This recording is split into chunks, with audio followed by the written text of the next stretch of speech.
সংবিধানে তো ২৬ সালে নির্বাচন হওয়ার কথা না, সেটা ২৯ সালে গিয়ার কথা।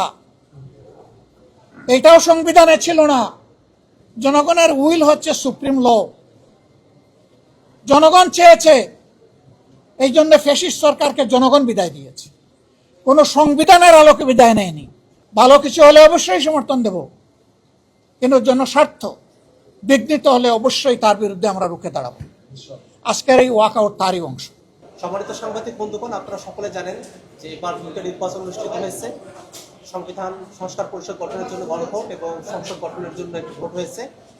আমরা বিরোধী দলের পক্ষ থেকে সবসময় সংবিধান সংস্কার পরিষদ গঠনের জন্য এবং গণভোটের রায়কে মেনে নেওয়ার জন্য সরকার দলের কাছে আহ্বান জানিয়েছি। সরকার দল সংবিধান সংস্কার করার জন্য একটা কমিটির ব্যাপারে আমাদেরকে প্রস্তাব দিয়েছিল। আমরা শুরুর সময় থেকেই সংশোধনের জন্য একটি প্রস্তাব দিয়েছিল। আমরা শুরুর সময় থেকেই সংশোধন কমিটিতে নয়, বরং সংস্কার পরিষদের কমিটির জন্য আমরা আহ্বান জানিয়েছি। ইতিমধ্যে সংবিধান সংশোধনের জন্য সরকার দলের পক্ষ থেকে একটি কমিটি ঘোষণা করা হয়েছে। তার প্রেক্ষিতে আমরা সেই কমিটিতে অংশগ্রহণ করব না এবং সেই কমিটিতে আমাদের নৈতিক সমর্থন নেই বিধায় আমরা বিরোধী দলের পক্ষ থেকে ওয়াকআউট করে বেরিয়ে এসেছি। এই মুহূর্তে সেই সম্পর্কে আপনাদের সামনে বক্তব্য উপস্থাপন করবেন মাননীয় বিরোধী দলীয় নেতা জনাব ডক্টর শফিকুর রহমান। আসসালামু আলাইকুম রহমতুল্লাহ। সাংবাদিক বন্ধুগণ, আপনারা সবাই জানেন সুদীর্ঘ 15.5 বৎসর বাংলাদেশের জনগণ ভোটের অধিকার সহ তাদের সকল মৌলিক অধিকার থেকে বঞ্চিত ছিল। 14 সালের ভোটটি ছিল একেবারেই ভোটারবিহীন। 18 সালের ভোটটি ছিল মিডনাইট ইলেকশন। ভোটের আগের রাতেই সব শেষ করে ফেলা হয়েছিল। আর 24 সালের ইলেকশন ছিল আমি এবং দামি। এই 24 সালের নির্বাচনের পর আমাদের ছাত্র তরুণ যুব সমাজের ন্যায্য একটা দাবি, সেই দাবি নিয়ে তারা যখন মাঠে এসেছিল, তখন অতীতের ফ্যাসিবাদী কায়দায় তাদের সেই দাবিকে দমিয়ে দেওয়ার চেষ্টা করা হয়েছিল। তাতে যুব সমাজ রুখে দাঁড়িয়েছিল এবং তাদের উপরে নির্মমভাবে হত্যাযজ্ঞ চালিয়ে দেওয়া হয়েছিল। সারা দেশবাসী, নারী পুরুষ সবাই তখন তাদের পাশে এসে দাঁড়ালো। তুমুল আন্দোলনের মুখে ফ্যাসিবাদী সরকার 24-এর 5ই আগস্ট দেশ থেকে পালিয়ে গেল ক্ষমতা ছেড়ে।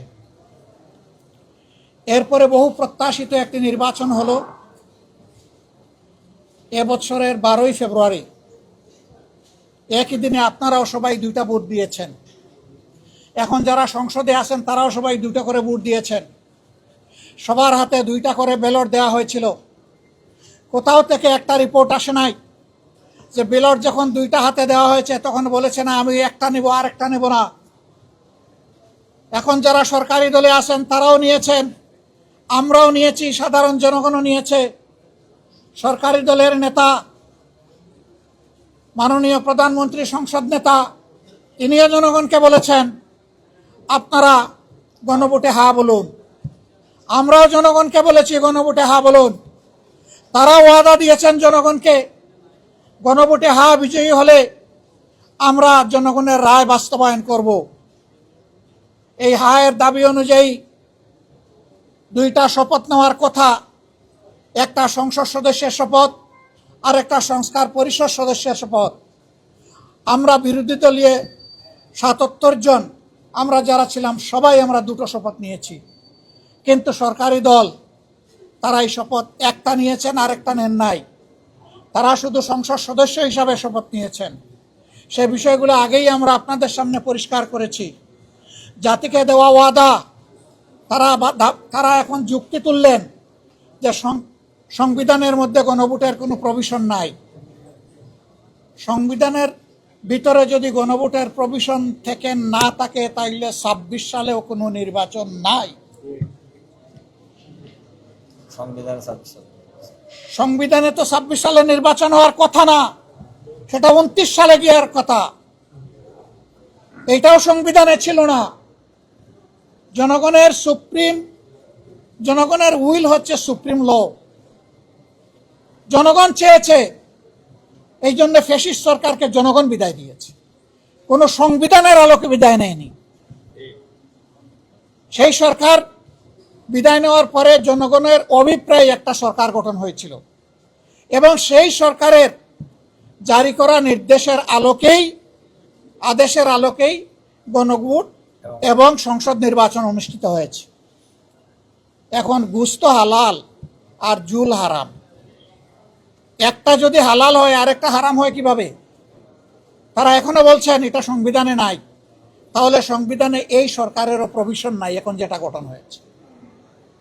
সংবিধান অনুযায়ী এখন কোনো সরকারি দল নাই, পালায়ে গেছে।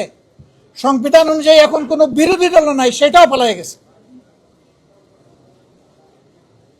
আপনি সংসদ মানবেন, সরকার মানবেন, জনগণের অভিপ্রায়ের এক অংশ মানবেন, আরেক অংশ মানবেন না, গণভোটকে অস্বীকার করবেন, বলবেন 51% মানুষ আমাদেরকে ভোট দিয়েছে।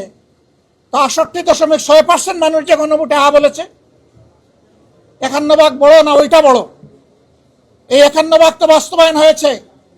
আমাদের অনেক রিজার্ভেশন থাকা সত্ত্বেও আমরা মেনে নিয়েছি, শান্তি শৃঙ্খলার স্বার্থে, গণতান্ত্রিক ধারা ফিরে আসুক সেই স্বার্থে। তাহলে বেশিরভাগ জনগণের অভিপ্রায়কে আমরা অস্বীকার করব কিভাবে? আমরা জনগণের সাথে বিশ্বাসঘাতকতা করতে চাই না।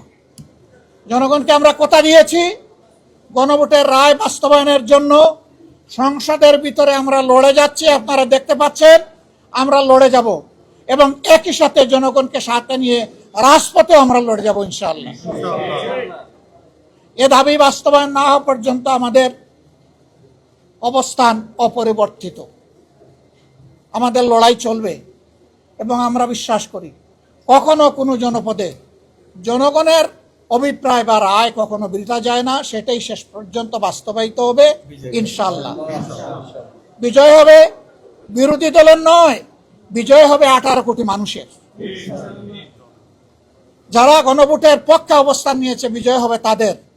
আমরা আবারও বলছি, এই জনগণের সাথে আমরা বিশ্বাসঘাতকতা করতে পারবো না। আমাদের অবস্থানে আমরা অনড়, অটল, অপরিবর্তিত লড়াই আমাদের চলবে ইনশাআল্লাহ।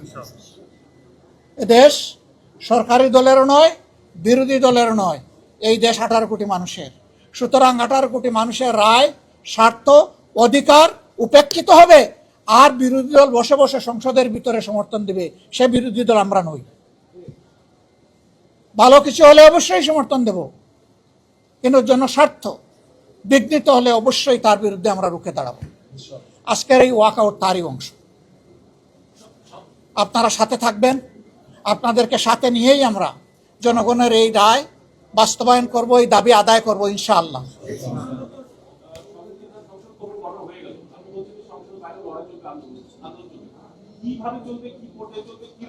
যেভাবে চলছে সেইভাবেই চলবে, যেভাবে এখন আপনারা আমাদের সাথে আছেন, জাতি আছে, ওইভাবে থাকবে। আপনাদের মনে থাকার কথা, 94 সালে আমরা অনুরোধ করেছিলাম কেয়ারটেকার সরকার বাস্তবায়ন করার জন্য। তখনকার সরকার এটা আমলে নেয় নাই। আমরা আন্দোলন করেছি, সংসদের ভিতরে করেছি, বাইরে করেছি। শেষ পর্যন্ত ওই সরকার আরেকটা পার্লামেন্ট গঠন করে একটা মাত্র বিল পাশ করে বিদায় নিয়েছিল। সেই বিলটা ছিল কেয়ারটেকার সরকারের বিল। আমরা চাই না 5 বছর পরে সরকার এটা করুক।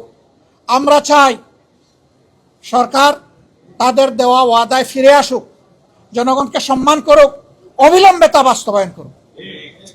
এবং জনগণ এখন যে একটা অস্বস্তির মধ্যে আছে, এইটা থেকে সরকারি দলের দায়িত্ব হচ্ছে জনগণকে অস্বস্তি থেকে মুক্তি দেওয়া। আমরা সেটাই তাদের কাছে চাই। ধন্যবাদ আপনাদেরকে।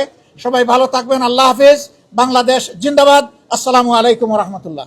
আপনার স্বপ্নগুলো আকাশ ছুবে প্রবাসীর হেলিকপ্টারের মাধ্যমে। বিয়ে, জন্মদিন অথবা যে কোনো বিশেষ প্রয়োজনে হেলিকপ্টার ভাড়া করতে যোগাযোগ করুন স্ক্রিনে দেয়া নাম্বারে। প্রবাসীর হেলিকপ্টার, নিরাপদ ও সাশ্রয়ী বাহনের বিশ্বস্ত নাম।